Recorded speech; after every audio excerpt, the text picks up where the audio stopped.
আজকের সকালটা বিগত কিছুদিনের সকালের থেকে একটু অন্যরকম, কারণ আজ দার্জিলিংয়ের শেষ দিন। আর শেষ দিনে হোটেল ছাড়ার আগে আমার এই হোটেলের সব থেকে প্রিয় জায়গা, যেটা তোমাদের আগে জানিয়েছিলাম, সেই ছাদ বাগানকে একবার ভালো করে দেখে আরও একবার কাঞ্চনজঙ্ঘা দেখার চেষ্টা করলাম। বেশ ভারী করে ব্রেকফাস্ট করা, তারপরে আর বেরিয়ে পড়া, কারণ আজকের দিনটা বেশ লম্বা হতে চলেছে। প্রথমে যাব খুব সুন্দর একটা পাইন ফরেস্ট, তারপরে আবারও এক সুন্দর গ্রাম সীমানা, ভারত নেপাল বর্ডার, আর সব শেষে যাব আজকের সব থেকে সুন্দর জায়গা, সমুদ্রপৃষ্ঠ থেকে প্রায় 5,000 ফুট উপরের একটি হ্রদে। আর এসব ছাড়াও থাকছে সেগুলো হলো পাহাড়ি সব অসাধারণ ল্যান্ডস্কেপ, যেগুলো সবটাই উপরি পাওনা। চলো তাহলে শুরু করা যাক এইবারের মতো আমার নর্থ বেঙ্গল ট্রিপের শেষ দিনের গল্প। তোমরা সঙ্গে থাকো আর ভার্চুয়ালি উপভোগ করো। আমি কিন্তু ট্রিপের মধ্যেখানে তোমাদের বেশ কয়েকটা ইনফরমেশন দেবো, যেগুলো তোমরা যদি এইসব জায়গাগুলোয় যাও সেগুলো জানা খুব দরকার। আমি তোমাদের ভ্রমণ সঙ্গী সহায়ক, সবাইকে জানাই ভ্রমণ আড্ডা ব্লগের নতুন এক গল্পে স্বাগত।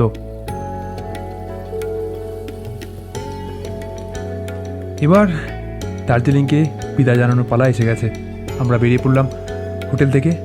বেরোতেই সামনেই স্টিম ইঞ্জিনটার দেখা, বেশ সুন্দর লাগলো দেখে। এরপরে সেই পাহাড়ি আঁকা বাঁকা সুন্দর রাস্তা দিয়ে গাড়ি ছুটে চলেছে আজকে আমাদের প্রথম ডেস্টিনেশনের দিকে, লেপচা জগৎ। আজকে 16 তারিখ, 16ই ফেব্রুয়ারি 2024, আর এখন আমি আছি লেপচা জগৎ। গাছের ডাল যদি ভাঙি, সেটাতেও টাক করে আওয়াজটা ক্লিয়ার শোনা যাচ্ছে, এতটা নিস্তব্ধ। একটা নির্দিষ্ট জায়গা আছে, তারপর থেকে উপরে চলে আসি, একদম শান্ত স্নিগ্ধ অসাধারণ লাগছে এই জায়গাটা এসে। জায়গাটা সেরকম কোনো আওয়াজ নেই, শুধু আশেপাশে একটা গ্রুপ এসছে এখানে, তারা কথা বলছে বলে জায়গাটা একটু গম গম করছে, না হলে অসম্ভব নিস্তব্ধ শান্তি একটা। তোমরা জানো অনেক সময় বেশি শান্ত জায়গায় গেলে একটা করে আওয়াজ শোনা যায়, সেই আওয়াজ আমি শুনতে পাচ্ছি। অসাধারণ অসাধারণ সুন্দর লাগছে, কিন্তু প্রবলেম একটাই, এত সুন্দর শান্ত স্নিগ্ধ জায়গায় লোকেরা এখানে খেয়ে প্লাস্টিক পেপার এসব ফেলে রেখেছে। এখানে পড়ে আছে প্লাস্টিক, এখানে আবারও প্লাস্টিক, একটু আগে ওদিকে একটা কাঁচের বোতল দেখলাম। জানি না লোকজন ভালো জায়গায় এসে জায়গাটাকে কেন ভালো রাখতে পারে না। ডাস্টবিন আছে নিচে, সেই ডাস্টবিনে না ফেলে এদিক ওদিক ছড়িয়ে ছিটিয়ে রেখেছে। এই যে গুটকার প্যাকেট, এইসব এখানে ভরে ভরে পড়ে আছে। আমাদের দেশ, আমাদের জায়গা আমরা যদি না ভালোভাবে রাখতে পারি, এটা আমাদের নিজের দায়িত্ব। যদি আমরা নিজেরা ঠিক মতো না রাখতে পারি, তাহলে অন্য কেউ এসে কিছু করতে পারবে না। এখানেই আমাদের দেশের সঙ্গে বাইরের দেশের ডিফারেন্স। আমি যখন ইউকের বিভিন্ন জায়গায় ঘুরে বেড়াই, তখন কিন্তু যেখানে ডাস্টবিন আছে সেখানে লোক ডাস্টবিনই ব্যবহার করে, অন্য কোথাও কিচ্ছু ফেলে না। আর উল্টো আমাদের দেশে ঠিক উল্টোটা, লোকে ডাস্টবিন ছাড়া বাকি সব জায়গায় সব কিছু ফেলছে। খারাপ লাগে দেখলে, এটা সত্যি খারাপ লাগে।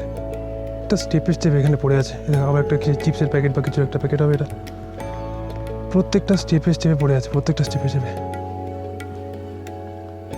জায়গাটা ভালো, কিন্তু এইগুলো দেখে খারাপ লাগছে। আমি আজই প্রথম দেখছি না, আমি বিগত কিছুদিন ধরে দেখছি, কিন্তু এটা সব জায়গায় দেখতে পাচ্ছি এখন, যে কারণে বলার। লেপচা জগৎ ছেড়ে বেরোতেই আরেকটু গাড়ি আগে গেলো, আর তারপরে এই সুন্দর রাস্তার মধ্যে দিয়ে যাওয়া, দুপাশে অসাধারণ পাইন গাছের সারি। আর এখানকার অ্যাম্বিয়েন্সটা জাস্ট ফাটাফাটি ছিল সেদিন। একটু হালকা মেঘ ছিল, আর তার মধ্যে হালকা হালকা কুয়াশা। যাই হোক, এইসবের মধ্যে থেকে সুন্দর কিছু স্মৃতি নিয়ে আগে থেকে এগিয়ে চললাম, আর পৌঁছে গেলাম আমাদের আজকের পরের গন্তব্য হলো, এটা হচ্ছে আমরা দাঁড়িয়ে আছি ইন্ডিয়ায়, আর ঠিক ওই পারটা ওটা হচ্ছে নেপাল। মানে পাহাড়ের এই পারটা ইন্ডিয়া, ওপারটা নেপাল। সীমানা বলা যেতে পারে। সীমানা যেমন নাম, তেমন এখানে আছে সীমানা। এই জায়গাটায় সঙ্গে সঙ্গে আমার ফোন নেটওয়ার্ক চেঞ্জ হয়ে এখন দেখাচ্ছে নেপাল টেলিকম। মানে বুঝতেই পারছেন কতটা অফবিটে এসেছি। আর অফবিটের থেকেও বড় কথা, এই জায়গাটা থেকে নেপাল বর্ডার শুরু হচ্ছে, তার প্রমাণ তো হাতে নাতে পাওয়া যাচ্ছে এখান থেকে। আবার এই সুন্দর পাইন, শাল, সেগুন সব গাছের শাড়ির মধ্যে দিয়ে গাড়ি নিয়ে গিয়ে চলা। এরপরের গন্তব্য বেশ ইন্টারেস্টিং। আর আজকের গল্পের শুরুতে তোমাদের বলেছিলাম কিছু বলবো তোমাদের, সেটা এবার বলি। এবার আমরা চলেছি পশুপতি ফটক। এটা হলো দার্জিলিং থেকে যে ইন্ডিয়া নেপাল বর্ডারের রাস্তা, সেই রাস্তা দিয়ে নেপালে ভেতরে যাওয়া যায়।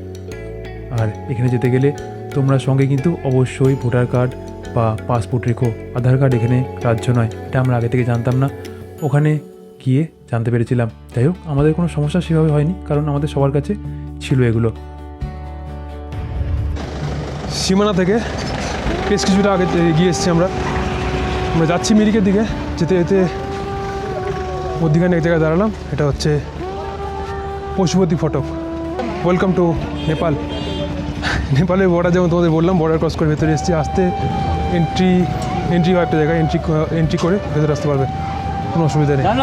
আমরা খুব একটা ভেতরে যাইনি, সামনে থেকে যতটা ছোটোখাটো মার্কেট আছে সেই মার্কেটটা দেখে এখান থেকে বেরিয়ে পড়েছিলাম। কারণ আজকে আমাদের ট্রেন আছে, আমরা যাব এনজেপি, ফেরত যেতে হবে কলকাতা।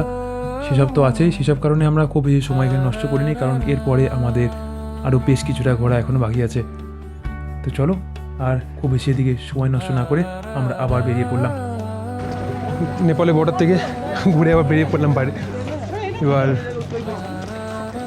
গাড়ি খুঁজতে হবে, কারণ গাড়ি বলে যে নিচে পার্ক করবে, কারণ এখানে গাড়ির প্রচণ্ড ভিড় জায়গাটায়। দেখা যাক এখন গাড়ি কোথায় আছে। আবার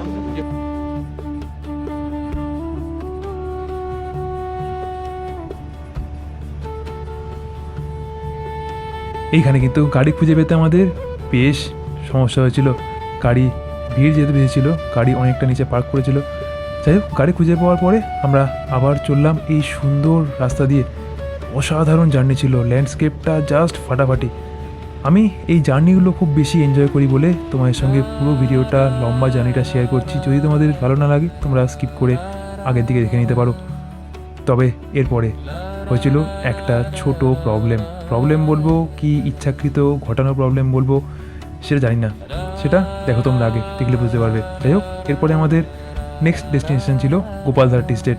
বেশ সুন্দর একটা চা বাগান, অনেক বড় চা বাগান। এবার আমাদের নেক্সট পয়েন্ট হচ্ছে গোপালধারা টি স্টেট, অনেক বড় চা বাগান। চলো একটু ভালো করে চা বাগানই দেখা যাক।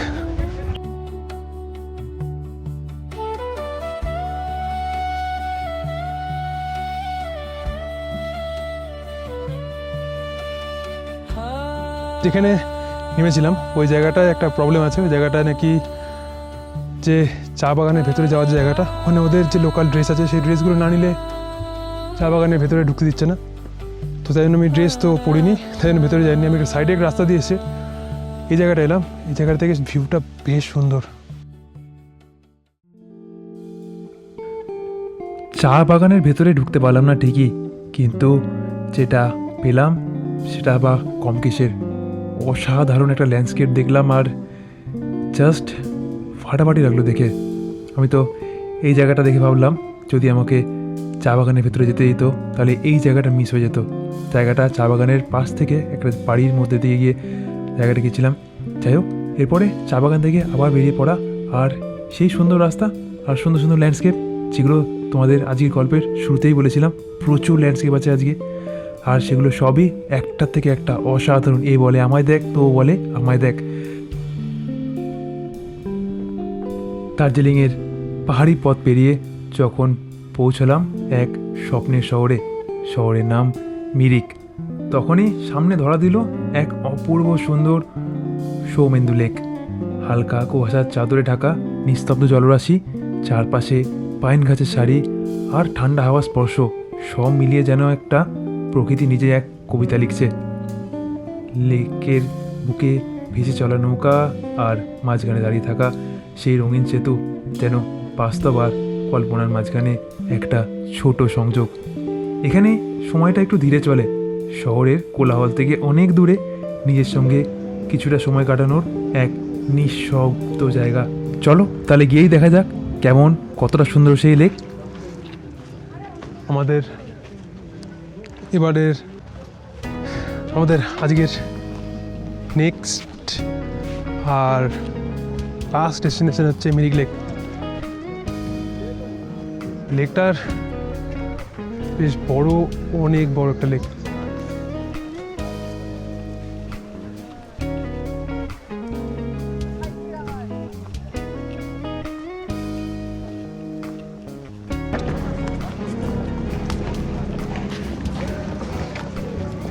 মিরিক যে লেকটা আছে, এই লেকের ওপর থেকে যে ব্রিজ আছে একটা, সেই ব্রিজটা ক্রস করে এই পাশটা এলে একটা বড় মোটামুটি বাজার টাইপের আছে, যেখানে সব কিছু আছে।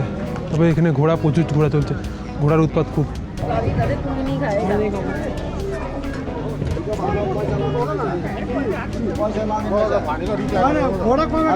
বিশাল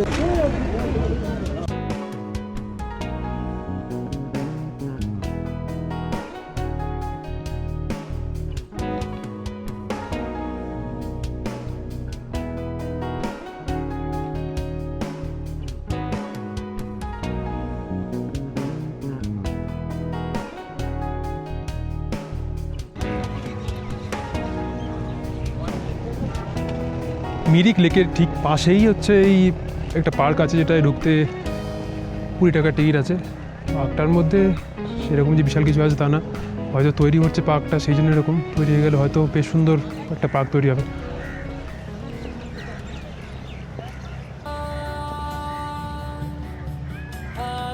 ফেরার পথটা সব সময় একটু চুপচাপ হয়, আজ ঠিক তেমনই। পাহাড়গুলো ধীরে ধীরে দূরে সরে যাচ্ছিল, কিন্তু মনে হচ্ছিল আমি যেন কিছু ফেলে যাচ্ছি না, বরং অনেক কিছু নিয়ে ফিরছি। এই কয়েকটা দিনে আমি শুধু জায়গা দেখিনি, নিজেকে একটু নতুন করে খুঁজে পেয়েছি। এবং আমাদের এই জার্নি শুরু হয়েছিল গ্যাংটক থেকে, আর এটা শেষ হচ্ছে আজ এই মিরিক লেকের শান্ত জলে এসে। সব কিছু মিলে একটা গল্প হয়ে গেল, শুধু ক্যামেরায় বন্দি হয়নি, এটা আমার মনের ভেতরেও রেকর্ড হয়ে থাকলো। হয়তো জীবনেও এমনই কিছুটা পথ আমাদের বদলে দেয়, কিছু মুহূর্ত আমাদের শেখায়, আর কিছু জায়গা আমাদের একটা অংশ হয়ে থেকে যায়। আমি ফিরছি, কিন্তু গল্প এখানে শেষ করছি না, কারণ আমি জানি এই গল্প এখানে শেষ হওয়ারই নয়। আমি আবারও ফিরব নতুন পথে, নতুন গল্প নিয়ে। এবার আমার লন্ডনে ফিরে যাওয়ার সময় হয়ে গেল। এখান থেকে আবার ফিরে গিয়ে দেখা হবে নতুন শহরে, নতুন গল্প নিয়ে। লন্ডন থেকে ভ্রমণ শুধু দূরত্ব নয়, এটা নিজেকে খুঁজে পাওয়ার একটা পথ। See you from London. আচ্ছা, তোমাদের যদি ভিডিও ভালো লেগে থাকে একটা লাইক কমেন্ট করে দিও, আর যদি খুব বেশি ভালো লেগে থাকে একটা সাবস্ক্রাইব করতে একদম ভুলো না। দেখা হবে পরের ভিডিওতে, পরের নতুন কোনো গল্পে। আমি এই ধরনের গল্প কিন্তু আরও আগামী দিনে নিয়ে আসতে চলেছি। ততক্ষণ পর্যন্ত টাটা, ভালো থেকো, ভালো রেখো, সুস্থ থেকো, সুস্থ রেখো। তো আমাদের হয়ে গেল ট্রিপ শেষ, আর ট্রেনও ছেড়ে দিয়েছে এনজিবি থেকে। ট্রেন এনজিবিতে 5 মিনিট মতো লেট ছিল। দার্জিলিং মেল ফেরত যাব আমরা শিয়ালদা। কাল সকাল 5:30টায় টাইম আছে, দেখা যাক ট্রেন যদি লেট করে কি না, সেটা তো টাইমই বলবে। আর আরেকটা জিনিস এখন যেটা বাকি আছে, কাউকে কিন্তু জিজ্ঞেস করা হয়নি। আমার সঙ্গে আরও 3 জন এসেছিলো, তাদের কাউকে জিজ্ঞেস করা হয়নি কেমন লাগলো তাদের ট্রিপ। চলো সেটা আগে জিজ্ঞেস করে। আনন্দ হলো, তুই অনেকদিন বাদে এলি, ঘুরে বেড়ালাম, আবার কোথাও যাব, নতুন ট্রিপ, নতুন কিছু, নতুন এক্সপিরিয়েন্স হবে, এটাই। খুব ভালো, খুব ভালোভাবেই আমরা টুকটা শেষ করতে পেরেছি। আর মাত্র কয়েক ঘন্টার ব্যাপার আমরা শিয়ালদা পৌঁছে যাব। শিডিউল টাইম 5:35, দেখা যাক কটায় পৌঁছে।